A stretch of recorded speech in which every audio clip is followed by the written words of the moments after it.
awwal wajibin 'alal 'abdi,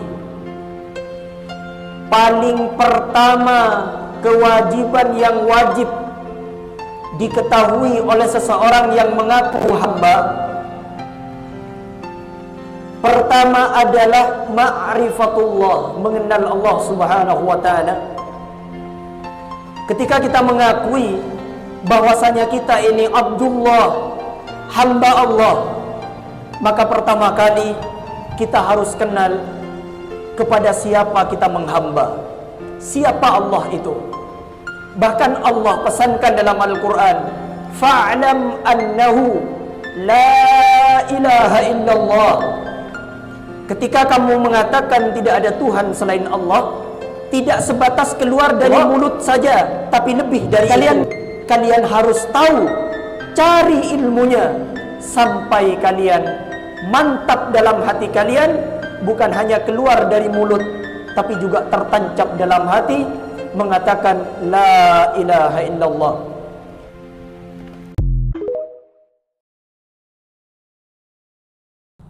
Innal hamdalillah nahmaduhu wa nasta'inuhu wa nastaghfiruh wa na'udzu billahi min shururi anfusina wa min sayyiati a'malina. Man yahdihillahu fala mudilla lahu wa man yudlilhu fala hadiya lahu. Ashhadu an la ilaha illallah wahdahu la syarika lahu wa ashhadu anna Muhammadan abduhu wa rasuluhu la nabiyya ba'dah. Allahumma salli wa sallim ala nabiyyina Muhammadin wa ala alihi wa ashabihi wa dhurriyyatihi ila yaumiddin. Amma ba'du. Usikum wa nafsi bitaqwallah faqad fazal muttaqun wa la tamutunna illa wa antum muslimun. Kama qala Allah Ta'ala, ya ayyuhalladzina amanu taqullaha haqqa tuqatih wa la tamutunna illa wa antum muslimun. Hadirin, senantiasa khatib memesankan, mewasiatkan sebuah wasiat, yang mana wasiat ini pernah disampaikan oleh baginda Nabi sallallahu alaihi wasallam. Bertakwalah kepada Allah Subhanahu wa taala sebenar-benarnya takwa, dan jangan kita meninggal dunia kecuali dalam keadaan selamat. Hadirin rahimani wa rahimakumullah. Imam Al-Ghazali mengatakan, awwal wajibin 'alal 'abdi, paling pertama kewajiban yang wajib diketahui oleh seseorang yang mengaku hamba, pertama adalah ma'rifatullah, mengenal Allah Subhanahu wa taala. Ketika kita mengakui bahwasanya kita ini Abdullah, hamba Allah, maka pertama kali kita harus kenal kepada siapa kita menghamba, siapa Allah itu.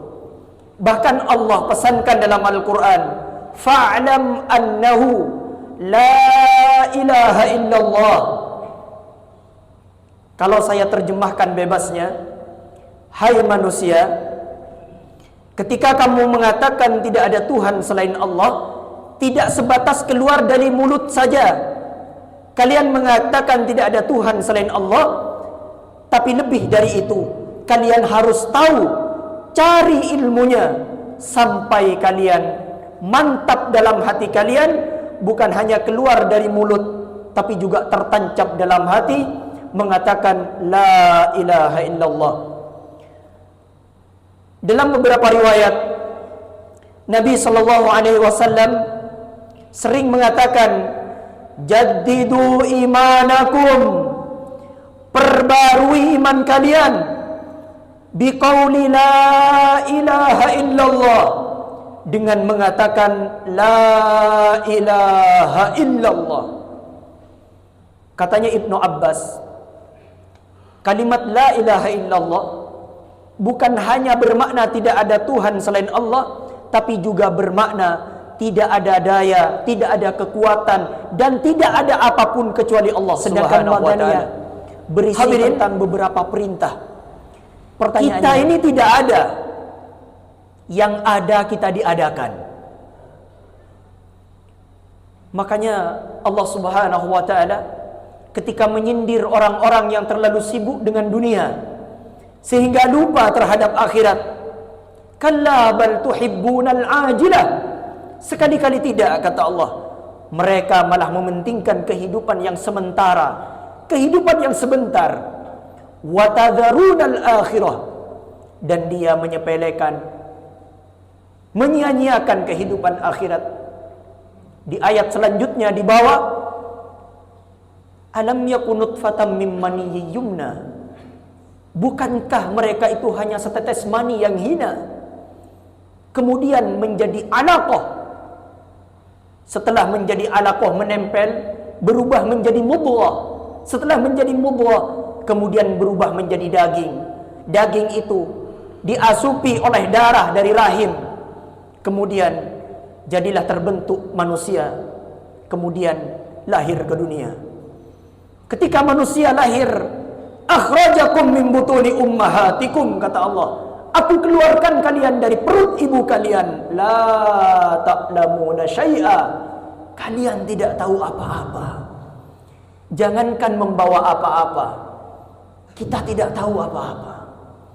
Mau makan kita tidak tahu bagaimana caranya makan.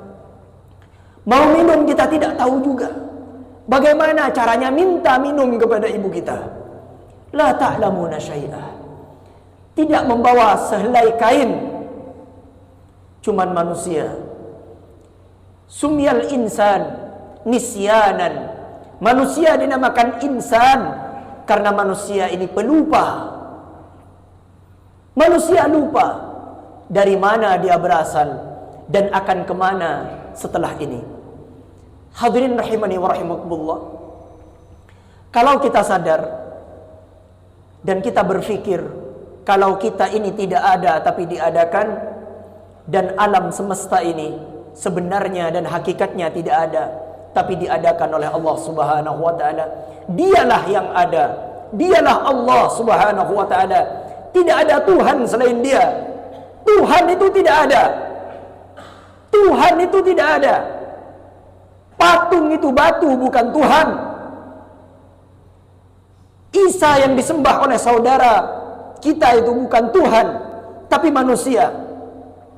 Begitupun matahari yang disembah oleh orang Jepang, itu bukan Tuhan, tapi makhluk. Tidak ada Tuhan. Tuhan itu tidak ada. Yang ada illallah, dialah Allah. Dia akan ada meskipun kata ada itu sudah tidak ada. Dia akan tetap ada meskipun semua makhluk mengatakan tidak ada.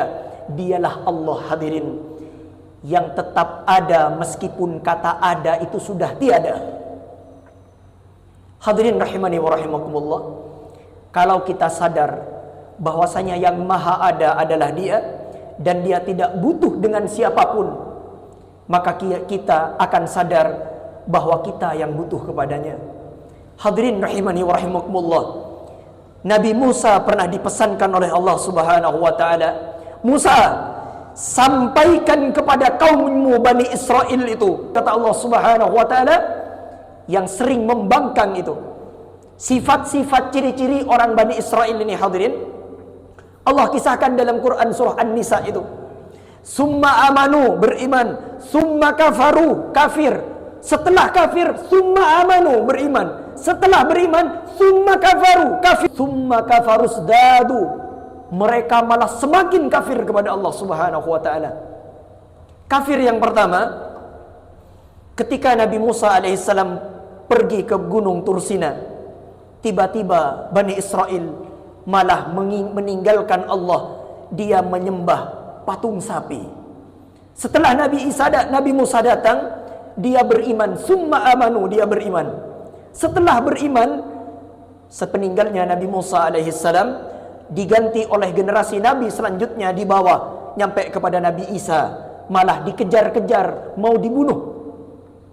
Setelah dia kafir kepada Nabi Isa, kemudian ditambah kekafirannya lagi setelah datangnya Nabi sallallahu alaihi wasallam. Dia tidak mempercayai baginda Nabi sallallahu alaihi wasallam. Hadirin rahimani wa rahimakumullah. Kita mari merenung di Jumat ini bahwasanya dunia yang kita huni ini bukan punya kita. Kalau ada yang sering membaca di akhir Al-Baqarah itu, walillahi ma fis samawati wa ma fil ard, dan milik Allah lah apa yang ada di bumi dan juga apa yang ada di langit. Membaca Al-Quran itu, rasakan, kata ulama, agar menghunjam ke hatimu, rasakan ayat itu untukmu, bukan hanya menjadi ritual bacaan. Hadirin, kalau sekarang ada orang yang masih belum sempat baca Al-Quran, mari kita merenung. Di zaman Nabi SAW, fasilitas luar biasa kurangnya, tapi banyak sahabat yang hafal Al-Quran. Sekarang ada Al-Quran terjemah. Bagi yang punya HP, tinggal hidupkan HP-nya, dihidupkan ada Al-Quran yang dengan membaca dengan terjemahnya. Hadirin, yang membuat kita kecewa dalam hidup ketika kita merasa memiliki. Ketika kita merasa memiliki harta, maka ini yang akan menyebabkan kita tidak bahagia. Misalnya ada sebuah berita,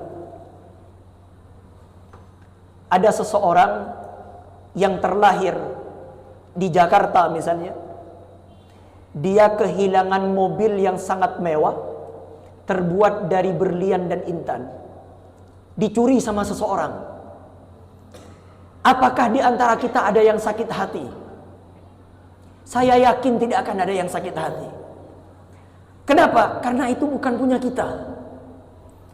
Berbeda dengan uang 500.000, uang 5 juta yang kita dapati dengan sangat susah mendapatkannya, tiba-tiba hilang. Apa yang terjadi? Bahkan meskipun sampai ke dukun terkadang, tak terasa dia akan tetap mencarinya untuk minta petunjuk pada dukun, padahal minta tunjuk kepada dukun itu diantara kebodohan. Tapi dari saking dia merasa memilikinya, dia bingung. Hadirin rahimani wa rahimakumullah. Kalau kita berpikir lagi,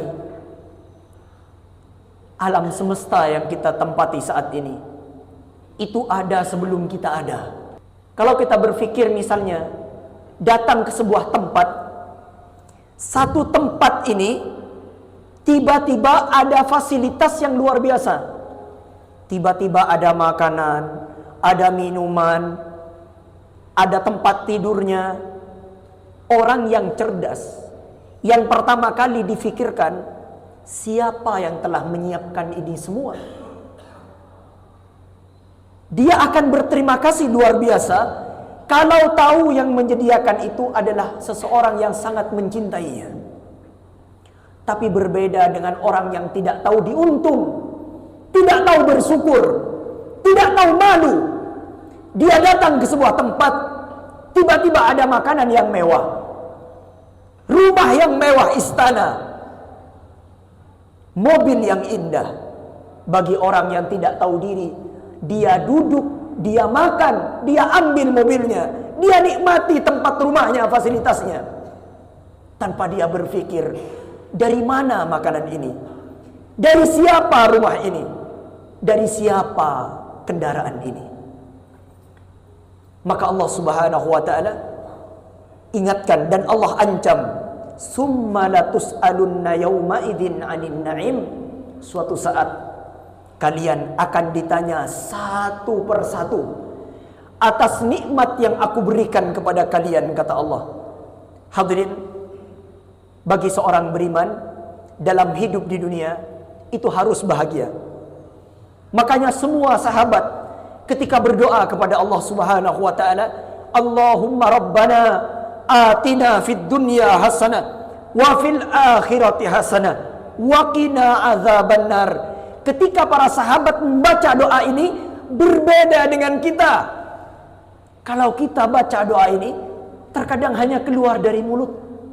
Tak sedikit di antara kita ketika berdoa, kalau diterjemah dengan doa yang bahasa Indonesia misalnya, ya Allah, tolong lepaskan hutang saya ya Allah, amin. Ya Allah, tolong mudahkan urusan kami ya Allah, amin. Tolong sembuhkan penyakit kami ya Allah, amin. Tapi nyampe kepada Rabbana atina fid dunya hasanah, malah tangannya dikebawahkan. Terkadang aminnya tidak serius. Padahal inti dari doa yang dibaca tadi itu sudah terkumpul dalam kalimat Rabbana atina fid dunya hasanah wa fil akhirati hasanah wa qina adzabannar. Maka oleh ulama, kata sebagian ulama kita di Nusantara ini, disebutlah doa ini dengan doa sapu jagat namanya. Karena doa dua baris ini itu sudah mewakili semua permintaan kita. Hadirin, doa ini juga pernah dibaca oleh para sahabat Nabi sallallahu alaihi wasallam. Di antaranya adalah Ali karramallahu wajhah, sahabat baginda Nabi sallallahu alaihi wasallam, di antara sahabat yang paling alim ilmunya. Kata Nabi sallallahu alaihi wasallam, "Ana madinatul ilm." Aku adalah tempatnya ilmu, markasnya ilmu. Wa Ali babuha, dan Ali adalah pintunya untuk menuju pada ilmu. Dari sekian sahabat yang paling alim di antaranya adalah Ali karramallahu wajhah. Hadirin, pertanyaannya sekarang, Sayyidina Ali berdoa, Rabbana atina fid dunya hasanah, ya Allah, berikan saya kebahagiaan di dunia, wa fil akhirati hasanah, dan berikan juga nanti di akhirat ya Allah kebahagiaan. Pertanyaannya sekarang, apakah kehidupan Kak Sayyidina Ali karramallahu wajhah menjadi orang yang kaya, glamor? Tidak, hadirin. Bahkan istrinya yang bernama Fatimah bintu Muhammad sallallahu alaihi wasallam, anak kesayangan Nabi sallallahu alaihi wasallam, sampai kasar tangannya karena tidak punya pembantu di rumahnya. Ketika datang kepada Nabi, wahai Nabi Allah, wahai ayahanda, berikan saya pembantu untuk membantu saya di rumah. Katanya Nabi sallallahu alaihi wasallam, Fatimah, mau tidak aku berikan kepada kamu yang lebih baik daripada pembantu di rumahmu? Tentu mau baginda Rasul, saya mau. Apa kata Nabi? Bacalah setiap kamu mau tidur Subhanallah 33, Alhamdulillah 33, Allahu Akbar 33. Hadirin, kalau kita berpikir secara logis, apakah dengan membaca ini kemudian piring bisa nyuci sendiri? Apakah dengan membaca ini tiba-tiba pekerjaan rumah terselesaikan dengan sendirinya? Atau ketika membaca ini tiba-tiba nasi masak sendiri, tiba-tiba datang dari langit makanan? Tidak. Kenapa kok Nabi mengatakan lebih baik daripada itu? Baik, hadirin rahimani wa rahimakumullah. Inilah sahabat Nabi, inilah putri baginda Nabi sallallahu alaihi wasallam, bukan hanya menjadi ritual bacaan, tapi faham yang dibaca. Ketika membaca subhanallah, arti dari subhanallah, Pak, ya Allah, maha suci Engkau. Apa artinya maha suci? Tidak ada celah bagimu ya Allah. Kalau diterjemahkan bebasnya lagi, ya Allah, saya mohon ampun ya Allah, saya telah merasa capek untuk mengerjakan pekerjaan rumah. Padahal dengan pekerjaan rumah inilah aku bisa masuk surga ya Allah. Ya Allah, yang lain mau masuk surga dengan baca Quran, ya Allah, saya masuk surga dengan cara melayani suami saya. Betapa mudahnya seorang istri yang mau masuk surga ketika dia mentaati suaminya. Ketika membaca Alhamdulillah 33, ya Allah, terima kasih ya Allah, Engkau mengirimkan sesosok laki-laki yang sangat soleh ya Allah, yang dia sabar, tidak pernah memukul kepada saya.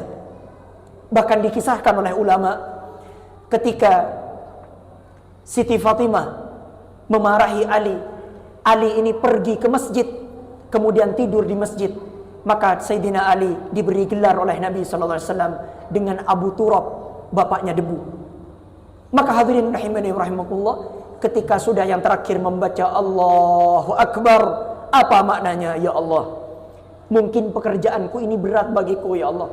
Mungkin ujian hidupku berat ya Allah. Tapi aku yakin ya Allah, bahwasanya tidak ada yang lebih besar daripadamu ya Allah. Maka setelah keyakinan itu tertanam dalam dirinya, maka kehidupan, meskipun dia hidup sebatang kara, hidup miskin, tapi ternyata kehidupannya bahagia di dunia dan di akhirat. Aqulu qawli hadza wa astaghfirullah li wa lakum innahu huwal ghafurur rahim.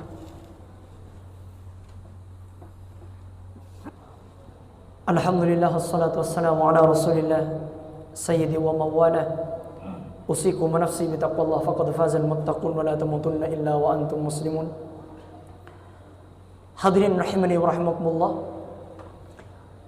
Al-Quran diturunkan kepada Nabi sallallahu alaihi wasallam pada umur 40 tahun beliau baru diturunkan Al-Quran. Quran ini diturunkan ada dua macam. Ada Makkiyah, ada Madaniyah. Makkiyah ini berisi tentang ma'rifatullah, mengenal Allah Subhanahu wa taala.